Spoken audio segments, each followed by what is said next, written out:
Hello everyone, my name is Swanee, and for today's video, I'm going to be going over all of the new weapons in the brand new cutting-edge Warbond that just released for Helldivers 2. Now, I've unlocked and tested every new weapon that just released in today's new Warbond, and I'm going to go over each of the new weapons in detail, give you a bit of a mini summary, and go over my first impressions of each weapon. This includes the LAS-16 Sickle, the G23 Stun Grenade, the SG-8P Punisher Plasma Shotgun, the LAS-7 Dagger Pistol, and the ARC-12 Blitzer Shotgun. Now, at any point, if you guys enjoyed this video, then please consider giving it a thumbs up because it helps me out in the algorithm and it's greatly appreciated. And if you're new here, consider hitting the subscribe button. That way you don't miss out on any future Helldivers 2 videos. Now, with that said, let's go ahead and get right into it. Now, the first weapon I want to talk about is the first one that you can unlock, and it's the LAS-16 Sickle energy-based weapon. So first things first, this weapon has no alternative firing modes. It has one firing mode, which is just full auto. It has no flashlight, which kind of sucks for those nighttime maps, but it does come with 3 different zoom modes. So for the weapon stats, it says that it has light armor penetrating and it has heat. It says it does 55 damage, it has a fire limit of 9, it has a recoil of 2 because it shoots lasers, and it has a fire rate of 750. Now, after playing a handful of matches with this weapon, I have to say that this is honestly probably my new favorite weapon in all of Helldivers 2. Before today, I was going with the SG-8 Punisher Shotgun. I really love how they buffed it in the latest balancing update, and I thought that the SG-8 Punisher was just really powerful. But now with the release of the LAS-16 Sickle, I just absolutely love this weapon. It does pretty great damage, which means it has a pretty fast time to kill. And since it's an energy weapon and it has heat, if you pay attention to your ammo meter, you can essentially have unlimited ammo as long as you don't overheat the weapon. But if you do overheat the weapon, you can reload it a total of 6 times. Which kind of segues me into the only negative that I have with the weapon, and it's that this weapon overheats pretty quickly. That's literally the only downside, and they did that for balancing purposes. Honestly, if this weapon could fire any longer without overheating, it would probably be borderline overpowered. So that's kind of how they balanced it. You know, it overheats pretty quickly, but as long as you pay attention, you can essentially have unlimited ammo. Now, this weapon is super accurate because it shoots lasers, so it's pretty good at mid to long range. And I gotta mention that this weapon just sounds and looks really cool. I mean, you're shooting just straight up laser beams, especially at the nighttime maps when you're facing the robots, and there's tons of red lasers coming at you, and you're returning fire with the yellow lasers, and it's just so cinematic, and it looks super cool. It makes you feel like I'm in Star Wars or something. And this weapon does have a slight charge up time, so like if enemies are straight up in your face, you do have to hold in the trigger for about 1 second before it starts to fire. So do keep in mind that if enemies are getting straight up in your face, this isn't really the best weapon to deal with that kind of situation. I'd say this weapon is designed for more like medium range, but like I said, this is one of my favorite weapons in all of Helldivers 2 now. I really enjoy it, and I think you guys are going to as well.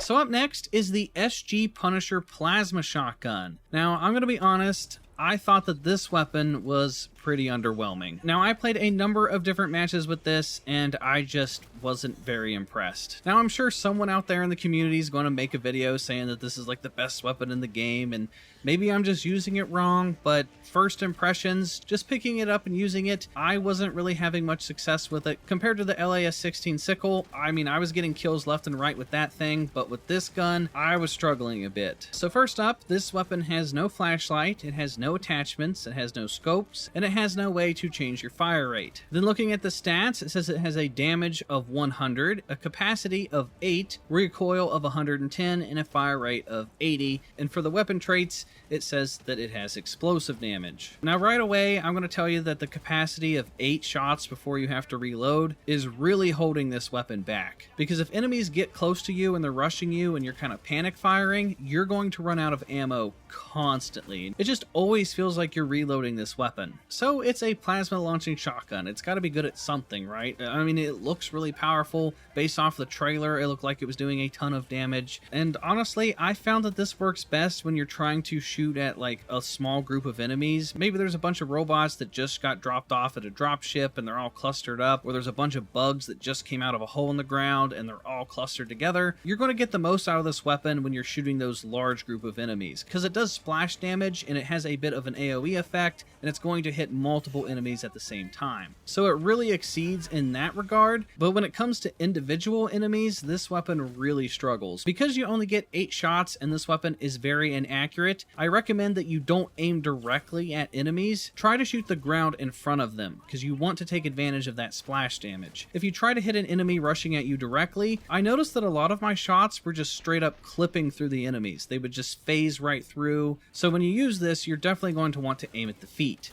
Which kind of brings up another big downside with this weapon, and it's that it's super easy to kill yourself. If you're getting swarmed and you're kind of in a panic and you just shoot the ground, you are going to do a ton of splash damage, and it's very easy to kill yourself. Like, as you can see here, I had a personal shield and I was at full health, and just one shot at the ground was enough to just insta-kill me. And with it being this easy to kill yourself, it's also extremely easy to kill your teammates, so you're going to want to watch out for that. So overall, honestly, this weapon kind of felt gimmicky. Like, it's fun to just kind of lob plasma grenades at stuff, and it's fun to take out groups of enemies, but when compared to the previous weapon, I just wasn't enjoying it as much. And I think for this weapon to really shine, it's going to have some sort of ammo capacity buff, because you're definitely going to find yourself burning through those 8 shots pretty quickly.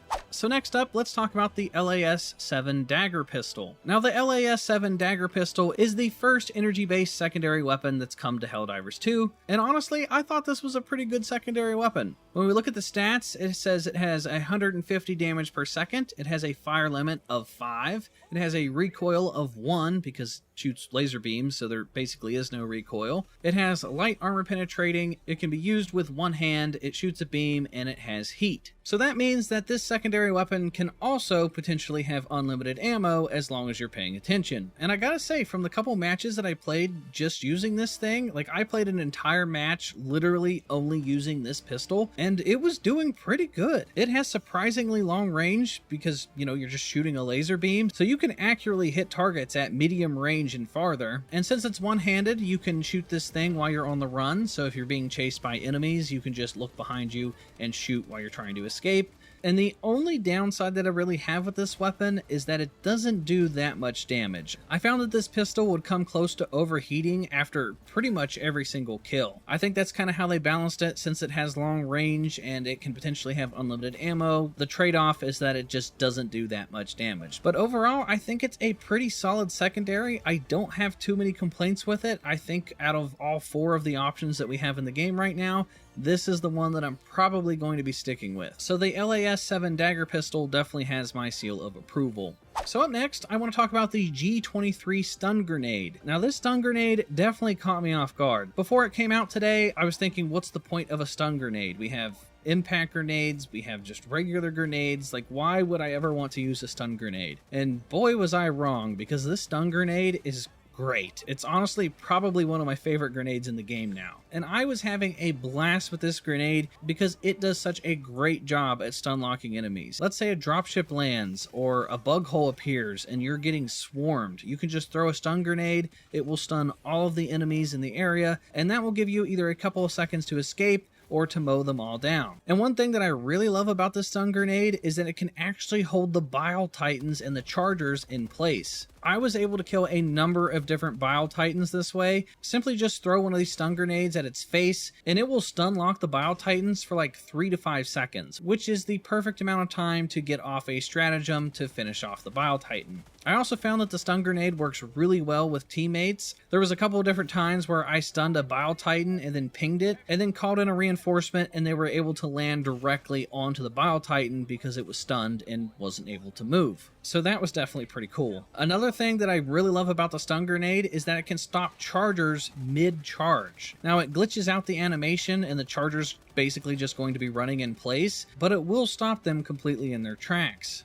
There was a couple times where I just threw a stun grenade at a charger, ran behind it, and was able to unload in its weak spot. The only thing I found that the stun grenade doesn't really work too well on is the automaton tanks. There was a couple different times where I threw every single grenade I had at a tank, and it just did absolutely nothing to it. But the stun grenades worked on pretty much everything else. So the stun grenade definitely has my seal of approval. If there's large groups of enemies, it will completely stop them all in their tracks. I found a really good combo to do is to just throw a grenade and stun lock a big group of enemies and then call in one of those quick airstrikes that can be done in like 2 to 3 seconds. The stun lock airstrike combo is really powerful. So just in the couple matches that I played using the stun grenades, it saved my life a number of different times, and honestly, I really enjoy it. The only thing I don't like about the stun grenade is that when you have it equipped, you're kind of sacrificing the ability to blow up like bug holes or factories or anything like that. So if you're doing any of those types of missions, I recommend not bringing the stun grenade.